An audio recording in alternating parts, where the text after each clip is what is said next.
Chicos, espero estén muy bien. Como ya les venía diciendo ayer, mi nombre es Marcos Moreno, eh, jefe de trabajos prácticos de la Cátedra de Derecho Penal 1, Cátedra C. Y hoy vamos a hablar de lo que es de la unidad número 6, ¿sí? En relación a la imputación en los delitos de actividad. Mi recomendación en relación a la bibliografía es, bueno, lo que dice exactamente el programa, ¿sí? Con la siguiente aclaración, cuando ustedes vean Bacigalupo, lo que tienen que tener en cuenta es que ese autor es un autor muy importante, muy bueno, que habla mucho de la doctrina española. Entonces, como primera aclaración, van a haber ciertos delitos, ¿sí?, que se relacionan específicamente al Código Penal español, ¿sí? Eso lo tienen que trasladar a lo que dice el Código Penal argentino. Incluso el vocabulario que utiliza también lo van a ver en ese sentido. Esa es la primera aclaración. La segunda aclaración es que cuando él desarrolla la idea de un párrafo, generalmente tengan en cuenta los primeros párrafos para terminar de desarrollar la idea, ¿sí? La idea central en lo que se refiere. Porque tengan en cuenta que al ser un autor que es muy prestigioso, que de derecho penal sabe mucho, el nivel de esa obra es bastante, si se quiere, elevado. Entonces, tengan en cuenta los primeros párrafos y los demás párrafos tengan en cuenta también, pero más que todo para relacionar las ideas, ¿sí? Pero con los primeros párrafos van a notar que ya la idea que resume el título de ese párrafo o de esa idea ya está desarrollado ahí, ¿sí? Entonces, esa es la segunda aclaración que les quería hacer. En cuanto a la unidad número 6, nos habla de la imputación, ¿sí? Para que ustedes en el desarrollo de toda la materia van a tener que memorizar, si se quiere, una frase o diferentes etapas para la aplicación del derecho penal en sí mismo, que es acción típica, antijurídica, culpable, y luego que tengamos todos esos elementos vamos a ver si esa acción es punible. Entonces, acción típica, antijurídica, culpable, 4 elementos. Después de todo eso vamos a ver si esa acción es punible o no, de acuerdo al Código Penal argentino. Ustedes ya vieron la primera parte, que es acción, ¿sí? Y nos encontramos ahora en la parte de la acción típica, ¿sí? O la tipicidad. Entonces, siempre tengan en cuenta cuando estudien cualquier tema, cualquier unidad, ¿sí?, a dónde están, qué se relaciona con lo antes, qué se relaciona con lo posterior, por qué vemos eso ahora y no antes, o por qué no lo vemos después, ¿sí? Entonces, hoy en día, ahora, estamos viendo la imputación, sí que corresponde a la segunda, si se quiere, partecita, acción la primera, típica la segunda, ¿sí? Antijurídica, culpable y punible. Entonces, nos estamos concentrando ahora en lo que es el verbo típico. Y en cuanto a la imputación, ¿sí?, va a responder básicamente a dos preguntas. ¿A quién o a quiénes vamos a imputar? ¿Sí? ¿A quién o a quiénes vamos a hacer responsable de una acción típica? ¿Sí? Y la segunda pregunta es ¿de qué manera? ¿Cómo vamos a atribuir esa responsabilidad penal? Entonces, la imputación va a responder a básicamente dos preguntas. ¿A quién o a quiénes vamos a imputar?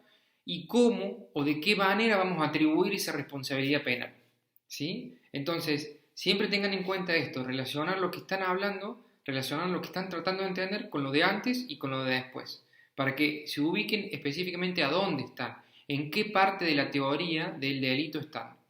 Entonces, el programa les habla en primer lugar de los elementos del tipo doloso de comisión, ya sea en el aspecto o fase o tipo objetivo por un lado y subjetivo por otro. Lo que ustedes tienen que tener en cuenta en primer lugar es que hay delitos de omisión, por un lado, o culposos, ¿sí?, que es lo mismo, o delitos de omisión o culposos, ¿sí?, y delitos dolosos de comisión. Delitos de omisión o culposos y delitos de comisión. El delito de comisión es el prototipo de delitos desde el punto de vista dogmático. Entonces, por esa razón, estudiamos en primer lugar los elementos del tipo doloso de comisión, ¿sí? Los delitos dolosos, para que ustedes lo sepan, se caracterizan porque hay una coincidencia total entre lo que el autor quiere y lo que el autor hace. O sea, yo quiero hacer tal cosa y efectivamente lo hago. Entonces, hay una coincidencia entre lo que el autor hace y lo que el autor quiere, ¿sí? Esto es el delito doloso. Dentro de ese delito doloso es posible analizar separadamente el aspecto objetivo del comportamiento, ¿sí? Que es lo que se denomina tipo objetivo, y el comportamiento subjetivo, ¿sí? O el aspecto subjetivo del comportamiento, que es lo que se denomina tipo subjetivo, ¿sí? Hay algunos autores, ¿sí?, que entre el comportamiento activo u omisivo prefieren llamarlo de otra manera. Responsabilidad por la libertad de organización, en primer lugar, ¿sí?, la organización interna del sujeto propia de mí mismo, ¿sí?, y por otro lado, la responsabilidad por incumplimiento de los deberes institucionales. En el primer caso, responsabilidad por la libertad es el tipo activo, ¿sí?, el comportamiento activo. Y en segundo lugar, la responsabilidad por incumplimiento es el tipo omisivo, ¿sí? Más allá de esa diferenciación, ustedes tienen que saber qué es el tipo doloso y cuáles son sus dos facetas, el tipo subjetivo y el tipo objetivo, entre lo que yo quiero y lo que yo hago, ¿sí? Entonces, el tipo objetivo, le sigue diciendo el programa, el autor de la acción, ¿sí?, y la posición de garante. Para explicar este punto, ustedes tienen que tener en cuenta que los tipos penales pueden ser de dos maneras, tipos comunes y tipos especiales. Los tipos especiales también se denominan propios. En los tipos comunes no se establece una especial caracterización del autor, ¿sí? Como específicamente el código, ¿sí? Yo les voy a poner en esta unidad ejemplos de lo que más les pueda. ¿Por qué? Porque esta es una de las primeras unidades más difíciles de toda la materia. Entonces, si no saben esta unidad, les va a costar muchísimo seguir el desarrollo del contenido del programa. ¿Cuáles son los tipos comunes? Por ejemplo, cuando el código dice el que o al que, ¿sí?, habla de manera genérica, ¿sí?, realiza una determinada acción. El que realiza una determinada acción. Del otro costado tenemos los delitos especiales, que habíamos dicho que son los delitos propios. Los delitos especiales, los delitos propios, tienen como característica la realización del tipo solo puede ser llevada a cabo por una persona determinada o cualificada de manera especial, ¿sí? ¿Por qué? Por su relación con el bien jurídico. Es decir, o con otras palabras, por su posición estatutaria, ¿sí? El tipo penal describe también esta cualificación del autor. Es lo que también se denomina o significa como deberes de garantía, ¿sí?, que se venía utilizando en la práctica y en la teoría de la ley penal solo en el marco de los delitos de omisión, ¿sí? Recuerden, omisión y comisión. En la actualidad se abre camino un nuevo punto de vista que extiende esta posición de garante a todos los tipos penales, sean estos omisivos o activos, especiales o comunes, las cuatro categorías que vimos hasta ahora, ¿sí? La posición de garante en los delitos comunes activos, ¿sí?, hace referencia a aquel deber que todo ciudadano, ¿sí?, debe responder como garante de que sus acciones no van a producir lesiones en los bienes de otros ciudadanos, ¿sí? Entonces, a diferencia con los delitos comunes activos, los delitos especiales se fundamenta en el deber emergente de la posición estatutaria del autor. Por ejemplo, un administrador, por ejemplo, un funcionario público, ¿sí? Delitos especiales. Todos los tipos de ilicitud, ¿sí?, tienen un elemento caracterizado como la lesión de un deber de evitar. Esto es lo que se conoce como, genéricamente, como lo que habíamos visto anteriormente, que es la posición de garante. La lesión de un deber de evitar, ¿sí? Es la caracterización de la lesión de un deber de evitar. El programa le sigue diciendo la realización del tipo objetivo en los delitos de resultado lesivo, ¿sí? Resultado, causalidad e imputación objetiva. ¿Qué es lo que primero tienen que tener en cuenta? Lo que primero tienen que tener en cuenta es que la adecuación típica en los delitos de lesión depende de que la realización de la acción, ¿sí?, haya producido un resultado lesivo. que le sea objetivamente imputable a esa persona y no a otra. ¿Qué quiere decir esto? Quiere decir que en los delitos, en esta clase de delitos, el juez debe comprobar, para dar por acreditada la realización del tipo objetivo, la realización de la acción, por un lado, y en igual sentido, la producción de un resultado de lesión. La realización de la acción, por un lado, y la producción de un resultado de lesión, y entre estos dos, la existencia de una relación específica, ¿sí? Una relación específica. Estos tres elementos es lo que se denomina como imputación objetiva, que es lo que el programa les pide. Entonces, la imputación objetiva es la comprobación que debe hacer el juez en tener por acreditada, en primer lugar, la realización del tipo objetivo, la realización de la acción, la producción de un resultado de lesión y entre estos dos últimos, la existencia de una relación específica, ¿sí? Entonces, esto tiene como un resultado, el resultado es lo que se denomina objeto de la acción. Y este objeto de la acción puede ser una cosa o una persona, ¿sí? En el delito de daños, ¿sí? Me estoy refiriendo a una cosa. En el delito de lesiones me estoy refiriendo a una persona. O dicho al revés, puede ser una cosa o puede ser una persona. Cuando me refiero a una cosa, estoy en el delito de daños. Cuando me refiero a una persona, estoy en el delito de lesiones, ¿sí? En el sentido estricto, ¿sí? No cualquier consecuencia vinculada, ¿sí? A la lesión del objeto de la acción, ¿sí? No se tiene en cuenta o no ingresa al derecho penal. Por ejemplo, no es resultado del delito de homicidio el dolor ocasionado a los familiares de la víctima.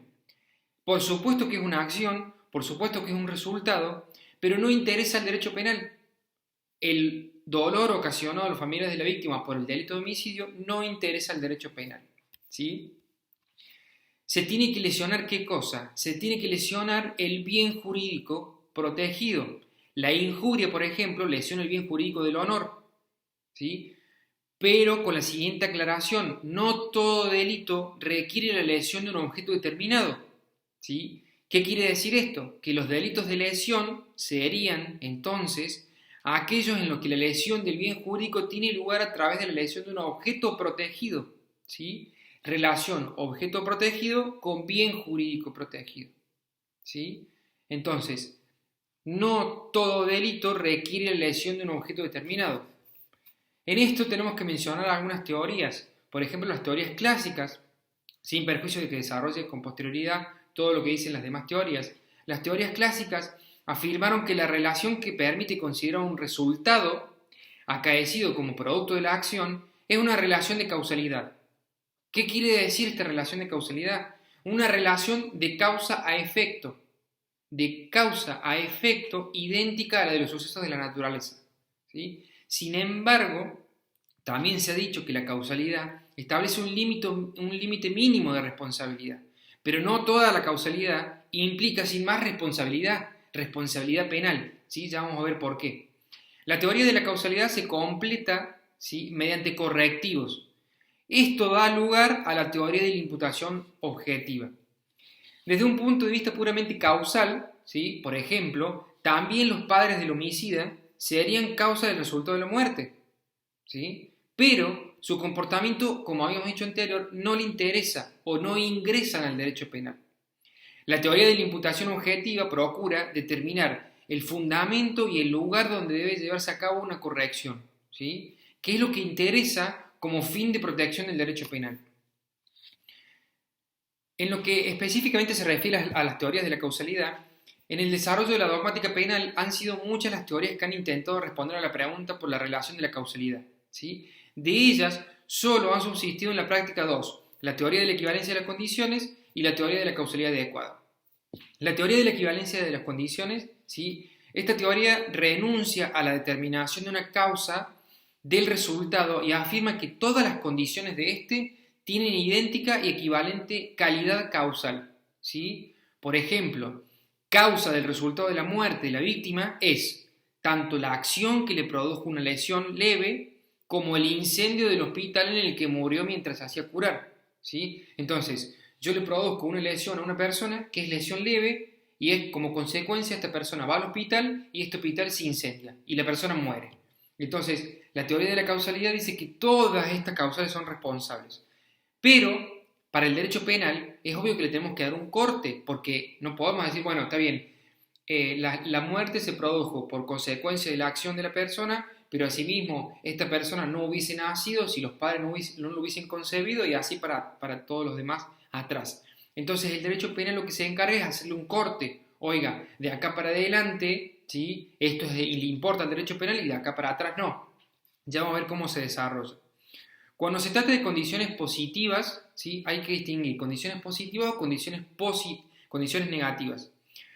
En el primer caso, cuando se trata de condiciones positivas, ¿sí? Hay una fórmula que establece que una acción es causa del resultado si y solo si, suprimida mentalmente su realización, aquel no se hubiese producido. Ejemplo para que ustedes lo entiendan. Una persona dispara un arma de fuego contra otra. Esta muere. Si yo suprimo mentalmente o hipotéticamente la acción de la persona A, ¿sí? La persona B no moriría de esa manera y en ese momento. Por lo tanto, la acción de la primera persona es causa de muerte de la B. Yo suprimo hipotéticamente la acción de A y la muerte de B no se hubiese producido. En el segundo supuesto, en las condiciones negativas, la fórmula es un procedimiento inverso. Una omisión sería causa de un resultado si supuesta mentalmente o hipotéticamente la realización de la acción omitida aquel hubiese sido evitado.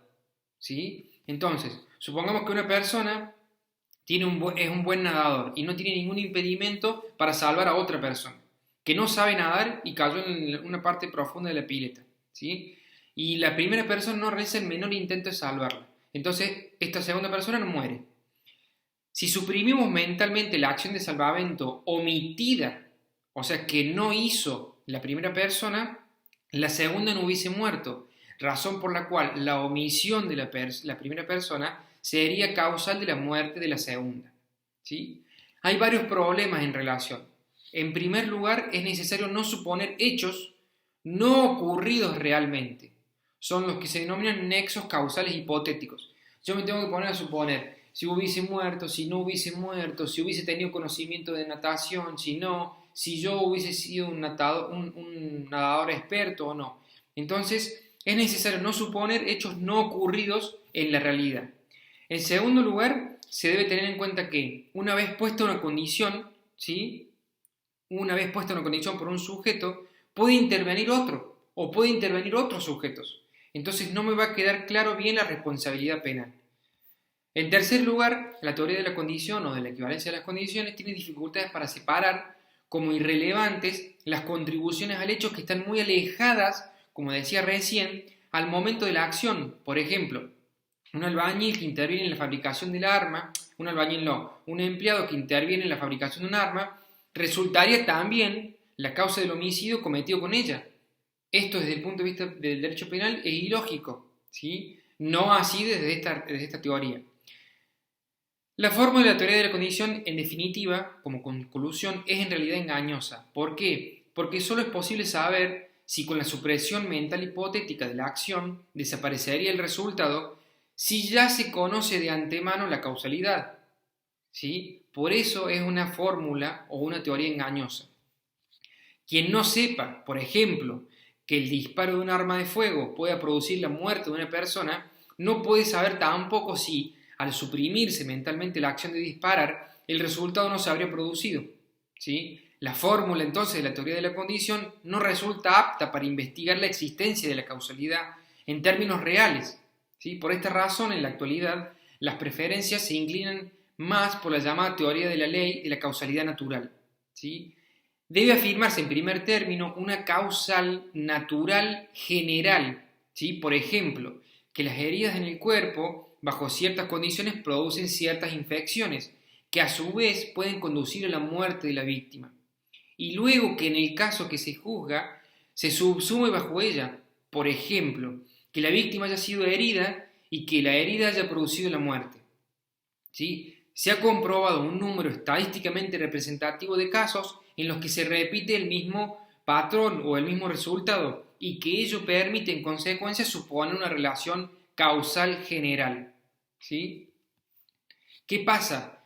de esta ley causal natural no es susceptible de ser apreciada según la conciencia del tribunal, ¿sí? Sino que requiere una constatación pericial fundada en conocimientos especializados, ¿sí? Ahí Bacigalupo les habla específicamente de que hace referencia al Tribunal Supremo en su sentencia, creo que es de la 23 de 1992, el caso del síndrome tóxico o del envenenamiento masivo con aceite de colza, o el famoso caso del aceite de colza desnaturalizado, en el que ha discutido el Tribunal Supremo diferentes posiciones que existen en relación a la significación normativa de la ley natural de causalidad, ¿sí? En términos generales ha establecido que existe una ley natural de causalidad cuando, comprobado un hecho en un número muy considerable de casos similares, sea posible descartar que el suceso haya sido producido por otras causas. Entonces está bien, es discutido desde el punto de vista jurídico o jurídico penal, porque está bien, una muerte o varias muertes, yo descarto que haya sido por cualquier otra causa, pero no tengo la certeza para acreditar que esa ha sido la causa, ¿sí? Es como cuando dos personas ingresan a un cuarto oscuro en el que no hay salida, ¿sí? Y en el que uno de ellos lleva un arma y el otro no. Cierran la puerta y cuando se abre la puerta, esa persona con el cuchillo sale viva y la otra muerta. Es evidente de que esa persona que ha muerto, ¿sí? Ha muerto, en principio no tengo la certeza por esa persona que llevaba el arma, pero tampoco puedo descartar otras circunstancias, ¿sí? Entonces es necesario, ¿sí?, un conocimiento y una constatación pericial especializada, ¿sí? Esto es lo que determinó el fallo en el TCJ de España, que lo pueden ver ustedes, que tiene varias páginas. El programa les sigue diciendo de la teoría de la causalidad adecuada. ¿Sí? Ya vimos la primera teoría, la teoría de la causalidad adecuada, que dice: el intento más difundido de neutralizar la amplitud de los resultados que conocen la aplicación estricta de la teoría de la condición sine qua non, la que vimos anterior, ¿sí?, no solamente es responsable en la persona esa por haberle producido las lesiones y en el incendio en el que se quemó el hospital, sino los padres de esa persona y así sucesivamente. Para darle un corte, se establece la teoría de la causalidad adecuada. Para esta teoría, no toda condición es causa, en el sentido del derecho penal, ¿sí?, sino solamente aquellas que, de acuerdo con la experiencia general, habitualmente producen ese resultado. Por ejemplo, una dosis de arsénico es causa del resultado de la muerte, porque habitualmente y según la experiencia general, tal dosis de arsénico causa la muerte, o tal dosis de veneno causa la muerte. Por el contrario, ¿sí?, una cachetada no es adecuada para producir el resultado de muerte. Sí, como consecuencia de ella, se deriva la muerte de la víctima porque ésta, por ejemplo, es hemofílica y una cachetada produjo una pérdida de sangre de efecto letal. Este resultado no puede considerarse, según esta teoría, la teoría de la causalidad adecuada, como causada por aquella. La teoría de la equivalencia de las condiciones admitiría esta relación, ¿sí? La acción de dar la bofetada o la cachetada solo es causa de lesiones para esta segunda teoría, pero no del resultado de muerte, ¿sí? ¿Qué tiene? Esta teoría es criticable porque parte del conocimiento general. Por lo tanto, cuando el conocimiento del sujeto concreto es más amplio que el conocimiento general, porque, por ejemplo, sabe que esa sustancia que ha descubierto en general no son tóxicas o, por ejemplo, son conocidas, debería negarse la causalidad, ¿sí? Sin embargo, la teoría de la causalidad adecuada puede responder a esta crítica admitiendo la relevancia del conocimiento ex ante de la situación por parte del autor. Por ejemplo, en una cachetada sería causalmente adecuada para producir la muerte si es que el autor supiere que el agredido tiene hemofilia, por ejemplo. Entonces ahí sí abarca el derecho penal, ahí sí corresponde la responsabilidad penal. De todas maneras, la teoría de la adecuación no puede superar otras críticas que también son suficientes para invalidarla, si no es posible eliminar los nexos causales no adecuados, por ejemplo, dado que según dicha experiencia o la experiencia general, los resultados son también producidos por nexos causales a veces que son inadecuados, ¿sí? Por ejemplo, específicamente, se sabe que bajo ciertas circunstancias también una cachetada o un grito pueden producir la muerte de otro, ¿sí? Siempre y cuando bajo ciertas específicamente circunstancias dadas en especial, ¿sí? Tercer teoría, la teoría de la relevancia típica. Una vez comprobada la causalidad natural, ¿sí? Esta teoría va más allá porque dice que es preciso verificar la relevancia típica de dicho nexo causal, ¿sí? Entre la conducta y la responsabilidad a partir de una correcta interpretación del tipo penal, ¿sí? Solo cuando consta la tipicidad de la acción puede plantearse la cuestión de la culpabilidad por el resultado. Yo soy culpable por el resultado siempre y cuando conste la tipicidad de mi acción, no cualquier acción, ¿sí? Esta es una teoría de muy reciente elaboración y da lugar a la teoría de la imputación objetiva, que es la que voy a desarrollar a continuación. La teoría de la imputación objetiva, ¿sí? Su punto de partida, ¿sí? Es el reemplazo de la relación de causalidad por otra relación elaborada sobre la base de consideraciones jurídicas, no ya naturales como hacíamos antes. Elaboraciones sobre consideraciones jurídicas, no naturales. En este sentido, la verificación de la causalidad natural es un límite mínimo, ¿sí? Pero no máximo, pero no es suficiente para la atribución del resultado. O sea, me marca un mínimo, ¿sí? Me marca un piso, si se quiere, pero no es suficiente para la atribución del resultado, con consecuencias penales. Me hace falta algo más. Entonces, comprobada ya que existe una causalidad natural, que es lo mínimo, la imputación del resultado requiere además verificar varias cosas. En primer lugar, si la acción del autor ha creado un peligro jurídicamente desaprobado para la producción del resultado. En primer lugar, si la acción del autor ha creado un peligro jurídicamente desaprobado para la producción de ese resultado. Y en segundo lugar, si el resultado producido por dicha acción es la realización del mismo peligro, ¿sí? Que era jurídicamente desaprobado, creado por esa acción y no otra, ¿sí? Ambos juicios son deducidos de la función del derecho penal. Este solo tiene por objeto acciones que crean para el bien jurídico un riesgo mayor que el autorizado y la producción de un resultado que se hubiera podido evitar, ¿sí? De ello se pueden deducir criterios que permiten, en principio, eliminar ya en el nivel de la tipicidad comportamientos que son irrelevantes para el derecho penal. Si mi acción no es típica, se para ahí, ¿sí? Si mi acción no es típica, se para ahí, no le interesa el derecho penal, independientemente de que tenga otras soluciones, ¿sí? Hay que hacer la siguiente aclaración: no toda creación de un riesgo del resultado puede ser objeto de una prohibición del derecho penal. No toda creación de todo riesgo del resultado puede ser objeto de la prohibición del derecho penal. Es lo que se denomina o la existencia de riesgo permitido, que lo vamos a ver más adelante.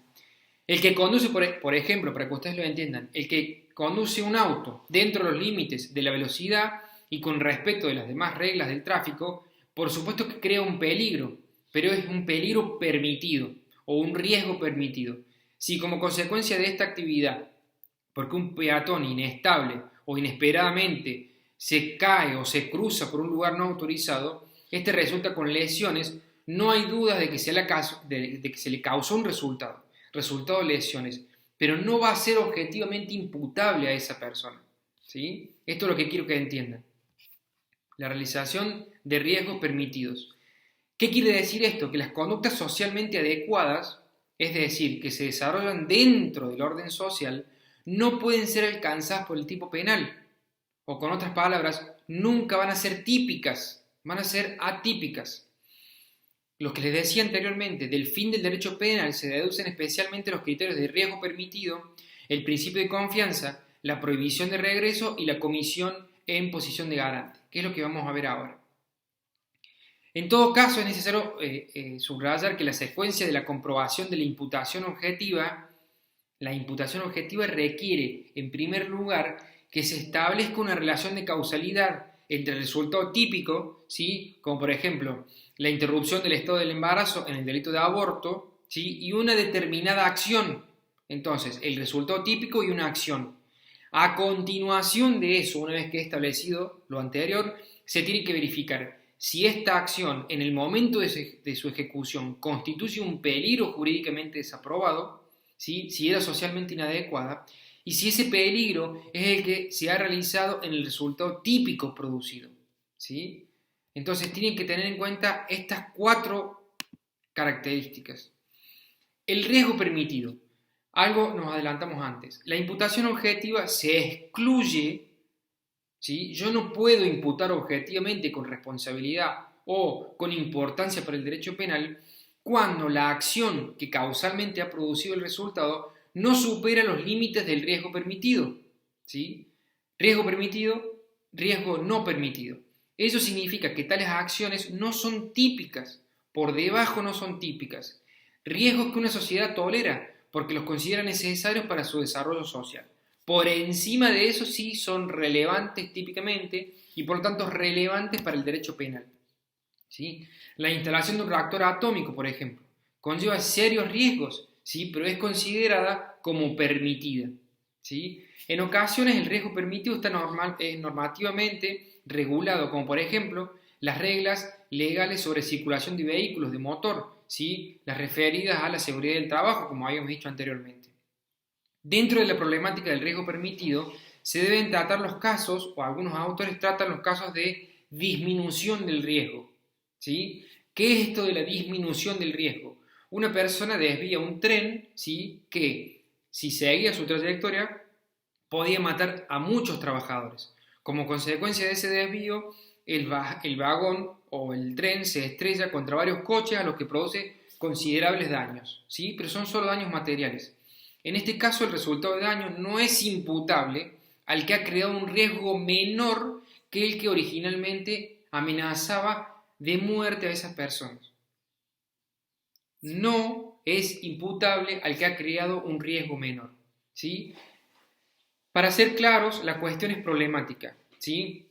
Porque se reduce el riesgo solo en parte, por ejemplo, para que de todos modos el resultado se produzca aunque resulte con una lesión más leve, ¿sí? Por ejemplo, ¿qué pasa con aquel que efectivamente reduce el riesgo solo en parte? Yo digo, no, yo conozco que va a pasar tal cosa, pero lo decido en mi cabeza reducirlo solo en parte. Bueno, algunos autores dicen una cosa, otros autores dicen otra cosa. En relación a cuando el autor es garante, ¿sí? De ese resultado y si el autor, por el contrario, no es garante de ese resultado. Son diferentes resultados o diferentes soluciones. El juicio sobre el carácter permitido del riesgo se debe practicar ex ante, es decir, en el momento en que el autor emprende la acción riesgosa. Requisito: el juicio sobre el carácter permitido del riesgo se debe practicar ex ante, ¿sí? Este juicio es objetivo y por lo tanto no depende del juicio del autor, ¿sí? Quienes piensan que en estos casos, ¿sí?, se debería resolver en el nivel de justificación, se deben obligados a extender, como se dijo, el ámbito de la tipicidad hasta extremos formalmente posibles, ¿sí?, pero materialmente incompatibles con el derecho de la libertad. Esto tiene que ver, o lo van a ver con posterioridad, en relación con la unidad de la antijuridicidad. Para seguir con el desarrollo del programa, el riesgo permitido, o mejor dicho, en este caso el riesgo no permitido, no se realiza en el resultado cuando la víctima, ¿sí?, contribuye decididamente a su producción, ¿sí?, por su comportamiento contrario al deber o a sus intereses. Estamos viendo, para que se ubiquen, cuando el riesgo no permitido no realiza el resultado, ¿sí?, o por lo tanto no es posible asumir esa responsabilidad penal. Por ejemplo, la víctima de una herida no cumple con el tratamiento para prevenir una infección y muere de septicemia, ¿sí? La posición de garante no se extiende al comportamiento de la víctima, ¿sí? La posición de garante no se extiende al comportamiento de la víctima. Vamos a ver lo que se denomina el principio de confianza, ¿sí? El principio de confianza, le sigue diciendo el código, el programa, no se van a imputar objetivamente los resultados producidos, ya algo les adelanté antes, o a modo de ejemplo, por quien ha obrado confiado en otros o en que otros se mantendrán dentro de los límites del peligro permitido, ¿sí? Por ejemplo, una persona atraviesa un cruce con el semáforo en verde sin tomar las medidas de precaución para el caso en el que alguno de los que circula en la otra dirección de cruce no respeta el semáforo en rojo que le cierra el paso.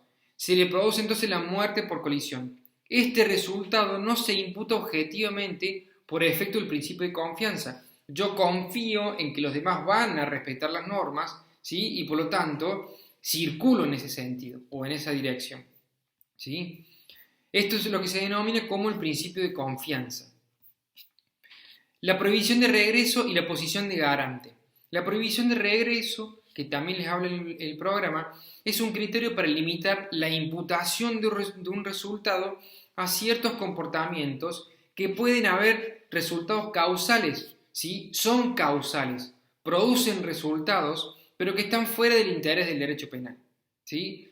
Se trata de ahora de excluir la imputación en aquellos casos en que la causa, ¿sí?, ha sido puesta por alguien que no tiene por qué responder por el resultado que produce directamente un tercero, o que es imputable a la propia víctima. ¿Sí? En primer lugar, por ejemplo, el vendedor legalmente autorizado de armas que vende al autor el revólver con el cual éste mata a otro, ¿sí? No le incumbía custodiar a esa persona que le vendió el arma que los compradores de dichas armas, para cuya venta estaba autorizado, no cometan con ellos determinados delitos. No es garante de ello, ¿sí? ¿Entiende la conceptualización de lo que es garante? No es garante de ello y no le cabe, por lo tanto, imputación del resultado, ¿sí?, directamente ocasionado por el tercero.